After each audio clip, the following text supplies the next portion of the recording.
kasih yang sempurna telah ku terima darimu, bukan karena kebaikanku, hanya oleh kasih karuniamu.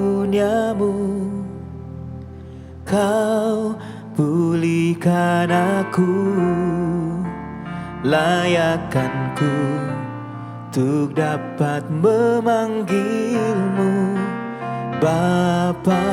Kau beri yang ku pinta, saat ku mencari ku mendapatkan. Ku ketuk pintumu dan kau bukakan, sebab kau Bapa-Ku, Bapa yang kekal. Takkan kau biarkan aku melangkah hanya sendirian. Kau selalu ada bagiku, sebab kau Bapa-Ku, Bapa yang kekal.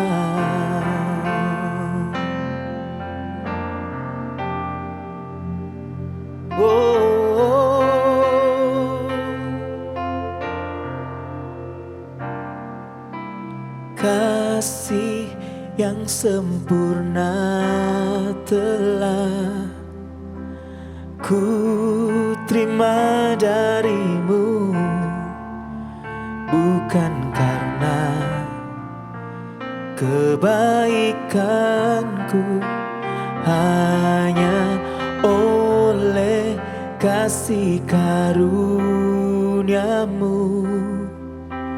Kau pulihkan aku dan layakkanku untuk dapat memanggilmu Bapa.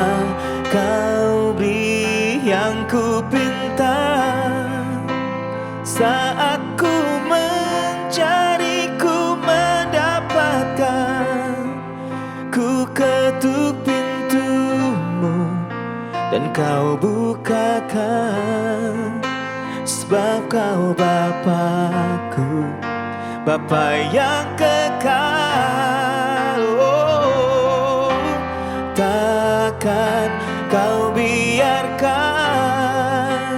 aku melangkah hanya sendirian. Kau selalu ada bagiku, sebab kau Bapa-Ku, Bapa yang kekal. Kau beri yang ku pinta, saat ku mencari ku mendapatkan. Ku ketuk pintumu dan kau bukakan, sebab kau Bapa-Ku, Bapa yang kekal. Takkan kau biarkan aku melangkah hanya sendirian. Kau selalu ada bagiku, sebab kau Bapa-Ku, Bapa yang kekal. Kau selalu ada bagiku, sebab kau Bapa-Ku, Bapa yang kekal. Kau selalu ada bagiku, sebab kau Bapa-Ku, Bapa yang kekal.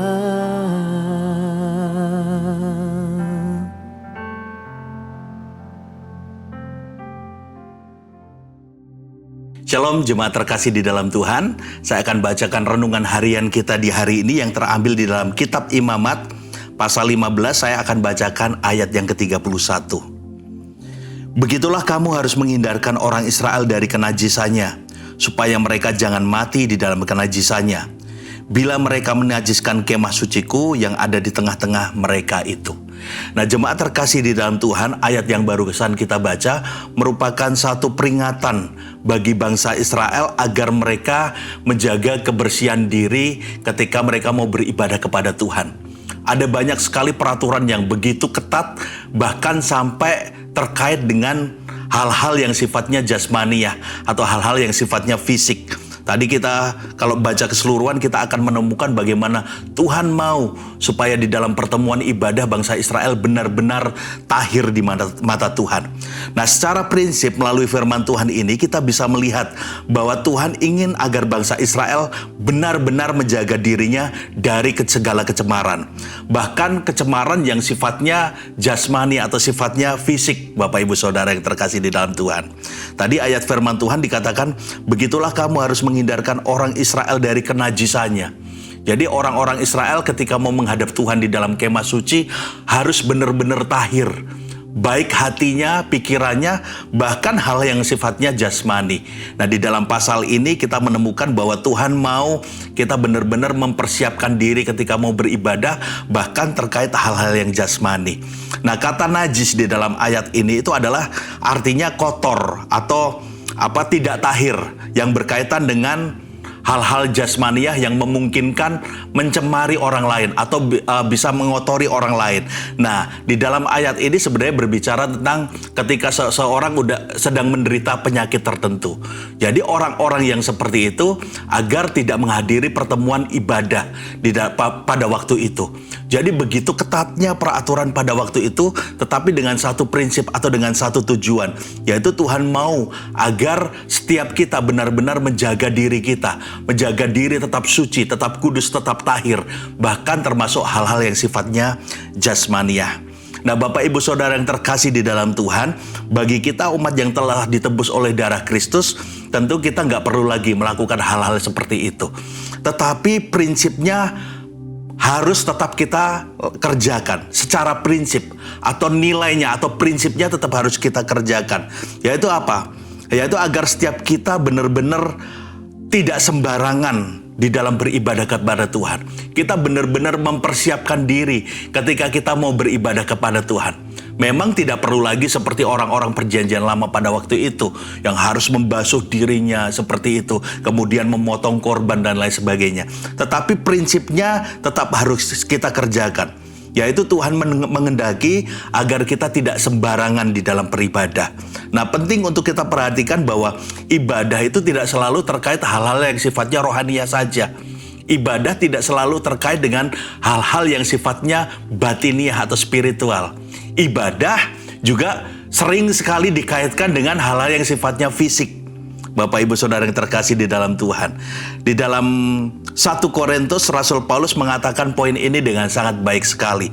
Dikatakan bahwa, tidak tahukah kamu bahwa tubuhmu adalah bait Roh Kudus yang diam di dalam kamu?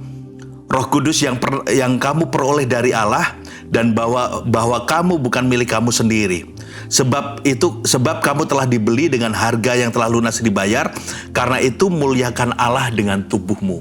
Nah, ini penting sekali bahwa Tuhan mau supaya setiap kita juga mempersembahkan tubuh kita yang berkenan di hadapan Tuhan. Tuhan mau supaya kita juga memuliakan Allah dengan tubuh kita. Ketika kita menjaga diri kita contohnya untuk tetap sehat misalnya, berarti itu sedang beribadah kepada Allah. Kita menjaga diri kita dari noda-noda kenajisan yang memungkinkan membahayakan tubuh kita. Itu berarti kita sedang beribadah, atau itu berarti kita sedang mempersiapkan ibadah yang layak di hadapan Tuhan. Mau kita sama-sama belajar firman Tuhan ini untuk benar-benar mempersembahkan tubuh kita sebagai persembahan yang kudus dan berkenan kepada Allah, karena itu adalah ibadah yang sejati. Mari kita satu di dalam doa. Kami bersyukur Tuhan melalui firman Tuhan pada hari ini, kami diingatkan untuk kami mempersiapkan hidup kami, mempersiapkan tubuh kami ketika kami ingin beribadah, ingin berjumpa atau ingin bertemu dengan Allah di dalam ibadah kami. Allah Roh Kudus bantu kami supaya kami mengerjakan setiap prinsip kebenaran ini sesuai dengan kekuatan dan tuntunan dari Roh Kudus. Kami bersyukur buat hari ini. Di dalam nama Yesus kami berdoa. Haleluya. Amin. Imamat 15. Ketidaktahiran pada laki-laki dan perempuan. Tuhan berfirman kepada Musa dan Harun, "Berbicaralah kepada orang Israel dan katakan kepada mereka, apabila aurat seorang laki-laki mengeluarkan lelehan, maka najislah ia karena lelehannya itu. Beginilah kenajisannya berhubung dengan lelehannya itu. Bila auratnya membiarkan lelehan itu mengalir, atau bila auratnya menahannya, sehingga tidak mengeluarkan lelehan, maka itulah kenajisannya. Setiap tempat tidur yang ditiduri orang yang mengeluarkan lelehan itu menjadi najis, dan setiap barang yang didudukinya menjadi najis juga. Setiap orang yang kena kepada tempat tidurnya haruslah mencuci pakaiannya, membasuh tubuhnya dengan air dan ia menjadi najis sampai matahari terbenam. Siapa yang duduk di atas barang yang telah diduduki oleh orang yang demikian haruslah mencuci pakaiannya, membasuh tubuhnya dengan air, dan ia menjadi najis sampai matahari terbenam. Siapa yang kena kepada tubuh orang yang demikian, haruslah mencuci pakaiannya, membasuh tubuhnya dengan air dan ia menjadi najis sampai matahari terbenam. Apabila orang yang demikian meludahi orang yang tahir, haruslah orang ini mencuci pakaiannya, membasuh tubuhnya dengan air dan ia menjadi najis sampai matahari terbenam. Dan setiap pelana yang diduduki orang yang demikian menjadi najis. Setiap orang yang kena kepada sesuatu bekas tempat orang tadi menjadi najis sampai matahari terbenam. Siapa yang mengangkatnya, haruslah mencuci pakaiannya, membasuh tubuhnya dengan air, dan ia menjadi najis sampai matahari terbenam. Dan setiap orang yang kena pada orang yang demikian, sedang orang ini tidak mencuci tangan dahulu dengan air, haruslah mencuci pakaiannya, membasuh tubuhnya dengan air dan ia menjadi najis sampai matahari terbenam.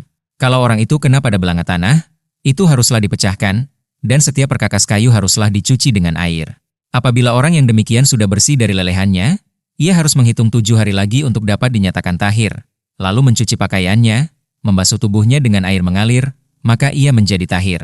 Pada hari yang ke-8 ia harus mengambil 2 ekor burung tekukur atau 2 ekor anak burung merpati, dan datang ke hadapan Tuhan, ke pintu kemah pertemuan, dan menyerahkan burung-burung itu kepada imam.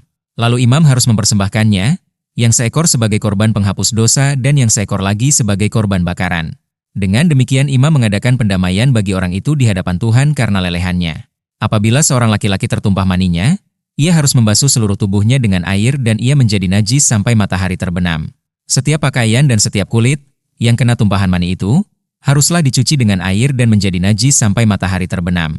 Juga seorang perempuan, kalau seorang laki-laki tidur dengan dia dengan ada tumpahan mani, maka keduanya harus membasuh tubuhnya dengan air dan mereka menjadi najis sampai matahari terbenam.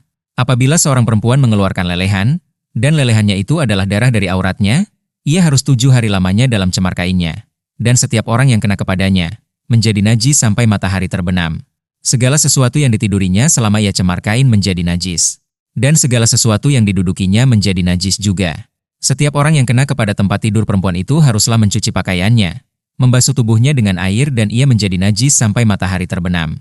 Setiap orang yang kena kepada sesuatu barang yang diduduki perempuan itu haruslah mencuci pakaiannya, membasuh diri dengan air dan ia menjadi najis sampai matahari terbenam. Juga pada waktu ia kena kepada sesuatu yang ada di tempat tidur atau di atas barang yang diduduki perempuan itu, ia menjadi najis sampai matahari terbenam. Jikalau seorang laki-laki tidur dengan perempuan itu, dan ia kena cemar kain perempuan itu, maka ia menjadi najis selama 7 hari. Dan setiap tempat tidur yang ditidurinya menjadi najis juga. Apabila seorang perempuan berhari-hari lamanya mengeluarkan lelehan, yakni lelehan darah yang bukan pada waktu cemar kainnya, atau apabila ia mengeluarkan lelehan lebih lama dari waktu cemar kainnya, maka selama lelehannya yang najis itu perempuan itu adalah seperti pada hari-hari cemar kainnya, yakni ia najis. Setiap tempat tidur yang ditidurinya, selama ia mengeluarkan lelehan, haruslah baginya seperti tempat tidur pada waktu cemar kainnya dan setiap barang yang didudukinya menjadi najis. Sama seperti kenajisan cemar kainnya. Setiap orang yang kena kepada barang-barang itu menjadi najis, dan ia harus mencuci pakaiannya, membasuh tubuhnya dengan air, dan ia menjadi najis sampai matahari terbenam. Tetapi jikalau perempuan itu sudah tahir dari lelehannya, ia harus menghitung 7 hari lagi. Sesudah itu barulah ia menjadi tahir. Pada hari yang ke-8 ia harus mengambil 2 ekor burung tekukur atau 2 ekor anak burung merpati dan membawanya kepada imam ke pintu kemah pertemuan. Imam harus mempersembahkan yang seekor sebagai korban penghapus dosa dan yang seekor lagi sebagai korban bakaran. Dengan demikian imam mengadakan pendamaian bagi orang itu di hadapan Tuhan, karena lelehannya yang najis itu. Begitulah kamu harus menghindarkan orang Israel dari kenajisannya, supaya mereka jangan mati di dalam kenajisannya, bila mereka menajiskan kemah suciku yang ada di tengah-tengah mereka itu. Itulah hukum tentang seorang laki-laki yang mengeluarkan lelehan atau yang tertumpah maninya yang menyebabkan dia najis, dan tentang seorang perempuan yang bercemar kain dan tentang seseorang, baik laki-laki maupun perempuan, yang mengeluarkan lelehan, dan tentang laki-laki yang tidur dengan perempuan yang najis.